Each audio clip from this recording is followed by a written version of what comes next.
May 2nd, 1957, New York City. Frank Costello walks into the lobby of his apartment building. A car pulls up. A gunman steps out, points a pistol at his head, and shouts, "This is for you, Frank!" Costello turns his head at the sound of his name, and that split-second turn saves his life. The bullet only grazes his skull. The shooter was a young enforcer named Vincent the Chin Gigante.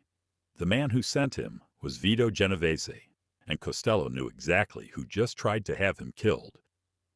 Vito Genovese wasn't some rising nobody. He'd been in the game since the 1920s, running with Lucky Luciano himself, building one of the most powerful criminal organizations in American history. What would eventually become the Luciano family. But by the 1950s, Genovese wanted more than a piece of it. He wanted all of it. Costello was running the show, while Luciano sat exiled in Italy. Genovese had spent years underneath him, waiting. In 1957, he stopped waiting. The hit didn't kill Costello, but it didn't need to. It sent the message.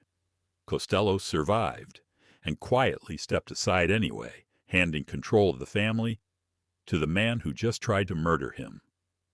That family carries Genovese's name to this day. Genovese wasn't finished.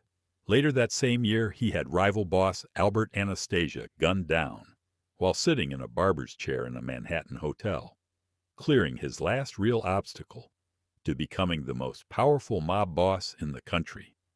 Then he made his biggest mistake. He called a summit. Dozens of mafia bosses from across the nation gathering in one house in Appalachia, New York, to formally crown his new power. State police raided it. Over 60 of the most wanted organized crime figures in America were arrested in one afternoon, and the mafia's secrecy was blown wide open for the first time in its history. 2 years later, in 1959, Genovese was convicted on federal narcotics charges and sentenced to 15 years. He kept running his empire from behind bars, but he never walked out. He died in a federal prison in Missouri in 1969, still serving that sentence.